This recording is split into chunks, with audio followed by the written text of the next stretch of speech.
ഇന്നത്തെ ഏറ്റവും important match എന്ന് പറയുന്നത് കമ്മ്യൂണിറ്റി ഷീൽഡ് ഫൈനൽ. മാഞ്ചസ്റ്റർ സിറ്റിയും ആഴ്ഫണലും തമ്മിൽ ഒരു കിടിലം പോരാട്ടം നമ്മൾ കാത്തിരിക്കുകയാണ്. അപ്പോൾ ഇതിനെക്കുറിച്ചുള്ള ഒരു ഫുൾ ഡീറ്റെയിൽഡ് വീഡിയോ നമ്മൾ ചാനലിൽ ഇട്ടിട്ടുണ്ട്. സിറ്റിയെ സംബന്ധിച്ച് കഴിഞ്ഞ സീസണിലെ സിറ്റി അല്ല ഈ സീസണിൽ, അല്ലേ? കഴിഞ്ഞ സീസണിലെ കോച്ച് പെപ് ഗാർഡിയോള ഒരു 10 സീസൺ, അതായത് ഒരു 10 വർഷത്തിന് ശേഷം പെപ് ഗാർഡിയോള ഇല്ലാതെ മാഞ്ചസ്റ്റർ സിറ്റി കളത്തിലേക്ക് ഇറങ്ങുവാണ്. ഒപ്പം എടുത്തു പറയേണ്ടത് മാൻ സിറ്റിയുടെ കുറച്ച് മെയിൻ പ്ലേയേഴ്സ് ടീം വിട്ട് പോയിട്ടുണ്ട്. അപ്പോൾ അവരില്ല. അപ്പോൾ അങ്ങനത്തെ കുറച്ച് പ്രശ്നങ്ങൾ അവിടെ ഉണ്ട്. പക്ഷേ അവർ അത്യാവശ്യം ട്രാൻസ്ഫർ വിൻഡോ നന്നായിട്ട് തന്നെ ഉപയോഗിച്ചിട്ടുണ്ട് കേട്ടോ. അതുപോലെ തന്നെ മറുഭാഗത്തേക്ക് വന്നു കഴിഞ്ഞാൽ ആഴ്ഫണൽ കഴിഞ്ഞ സീസണിൽ എന്തായിരുന്നു ആഴ്ഫണൽ, അതേ ആഴ്ഫണലാണ് ഇപ്പോഴും. കോച്ചിൽ മാറ്റമില്ല, പിന്നെ പ്ലേയേഴ്സിനും വലിയ മാറ്റമൊന്നുമില്ല. അഡീഷണൽ ആയിട്ട് ബ്രൂണോ ഗുമിറസിനെ പോലുള്ള പ്ലേയേഴ്സിനെ അവർ കൊണ്ടുവന്നിട്ടുണ്ട്. അത്യാവശ്യം സെറ്റ് ആയിട്ടുള്ള ഒരു ടീം തന്നെയാണ്.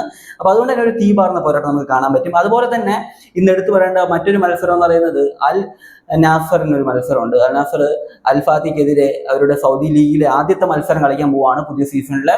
എന്തായാലും അതും ഒരു മാച്ച് ആയിരിക്കും. കഴിഞ്ഞ സീസണിൽ അറിയാലോ അവർ തന്നെയാണ് കപ്പടിച്ചിട്ടുണ്ടായിരുന്നത്. അപ്പോൾ അത് നിലനിർത്താൻ വേണ്ടി, ട്രോഫി നിലനിർത്താൻ വേണ്ടിയാണ് ഇത്തവണ ഇറങ്ങുന്നത്. പുതിയൊരു കോച്ചിന്റെ കീഴിലാണ് അൽ നാസർ ഇറങ്ങുന്നത്. റൊണാൾഡോ കളിക്കുമെന്ന് തന്നെയാണ് പ്രതീക്ഷിക്കുന്നത് കേട്ടോ.